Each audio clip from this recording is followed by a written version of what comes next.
Today we're going to review Convoy, which was given to us by Terminals.io. So this is a sponsored video. Hope you enjoy.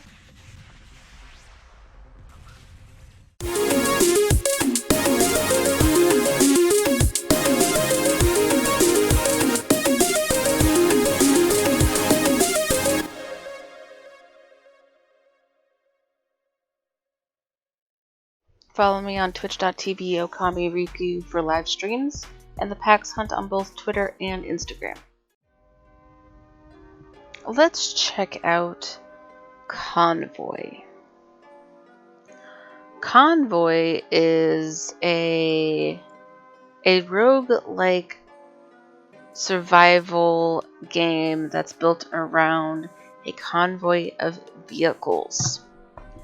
Now, since it's roguelike, that means that the things that you do and encounter can change.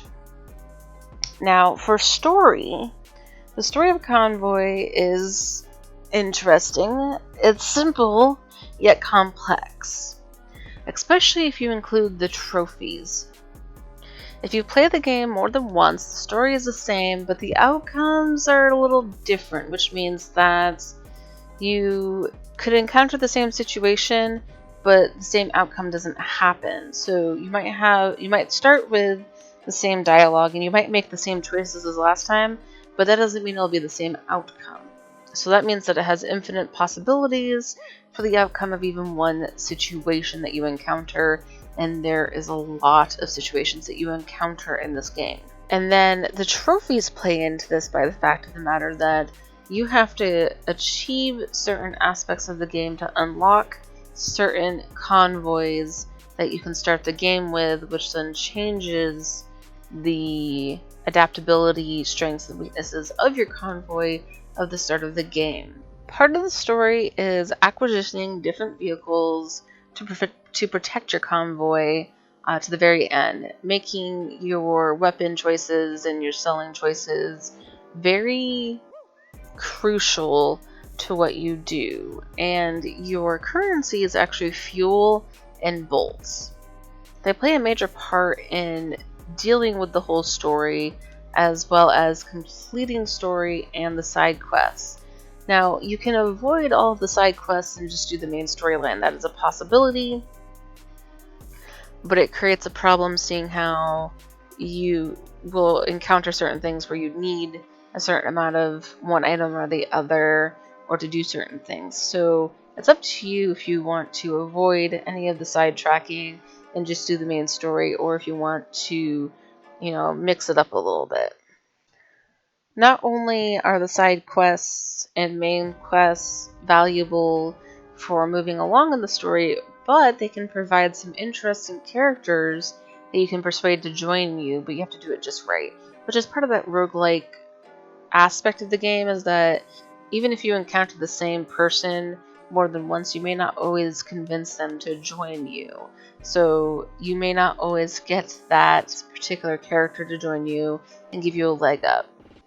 Because of the complexity of the different aspects of the side quests, main quests, and how every scenario, the same scenario can be run a million different ways and end differently, the story does get a 2 out of 2 from me in this regard.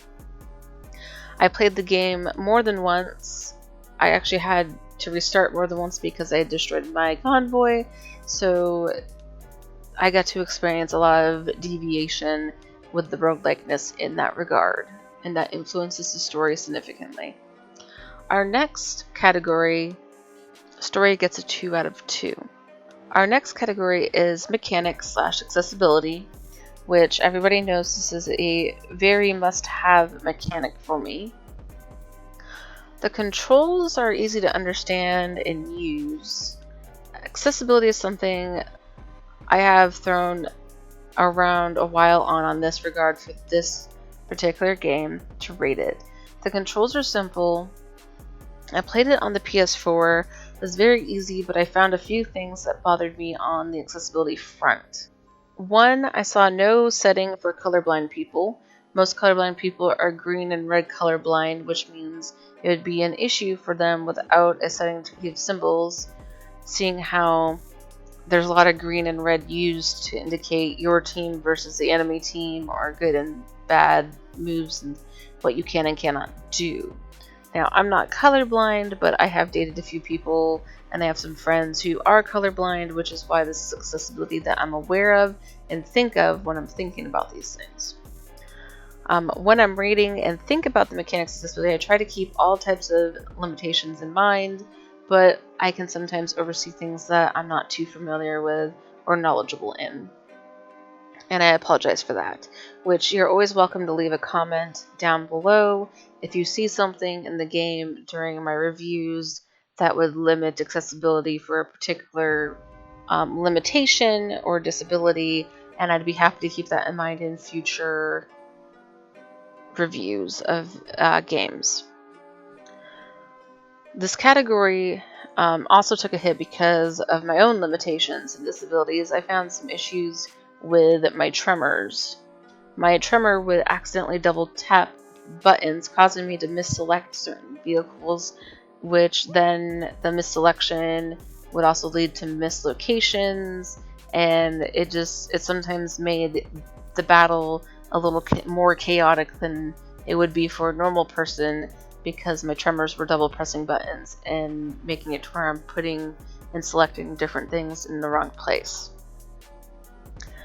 I don't normally have such issues, but for some reason, the way that I had to hold the controller and press the certain buttons for it, for some reason, just increased my tremors and how it hit the buttons. So I gave the mechanics a 1 out of 2. Part of it is of course my own accessibility, but accessibility is a big thing. If I could they don't give you the ability to rebind the keys, and if I could have rebound the selection keys to something different, I probably wouldn't have had such a hard time with the selection or rotating. So if they add that in the future, that would actually change my outlook on the accessibility a little bit, is allowing for us to rebind keys if necessary. So again, that received a 1 out of 2. Direction, this game does a very good job at directing you. It doesn't really fit my normal category though for direction. This game guides you to the 4 missing pieces you need to get for your ship back into the air. It guides you to the 4 missing pieces you need to get your ship back in the air, if I can English today. But the side quests and random events which drive you on the map to actually do different things and counteract your direction. So you have things that drive the course, but that's kind of par for roguelike, is that there's going to be random things that pop up that deviate you from your course, but no matter what, the game actually drives you in the direction it tells you where to go. So there's no problems there. So it does get a 2 out of 2, even though you're going to encounter things that will send you off in a different direction at times. No matter what, you can still get back and going in the right direction. The flow of the game is kind of the same as direction on this one. Sometimes it's actually different in different games, but this game flows in its own direction, and with the roguelike aspects, those will come in and deter you from your course. That's part core for this type of game. So I didn't take away any points for the fact that your flow is interrupted by things, because that's the whole point of a roguelike, is to be difficult by giving you obstacles to overcome or to avoid in order to reach your next objective, or you could potentially die. So it gets a 2 out of 2 for that. Now, our last category is cost per playtime. This is a major, thing for me as well, and it is, does the game cost at least $1 per hour or less? So Convoy, I have it on the PlayStation 4. It's $15, so $14.99 on the PS4 store. I got about 10 hours in on my first run, and then even more time on my second run, and then let's not even counting the time I spent beating the boss. I had to go like 20 plus times to beat the boss in the game. So there's well over 15 hours of gameplay, and then if you add in the different trophies and requirements you have to meet to unlock certain convoys, you're looking at well over, probably 30 hours of gameplay. So that would even put it at, 50 cents per hour for gameplay. So for cost, it gets a 2 out of 2 in this regards. I recommend if you like roguelike games, especially one built around convoys and weapons, kind of like so even though your spaceship gets stranded on the planet, it's sort of like an apocalyptic battle to survive, basically, and to get the resources you need. So if you like that type of game, I recommend getting it. If you have any questions about anything that you see in the above video in regards to the game, leave comments and questions down below. As always, I encourage you guys to leave such comments and questions.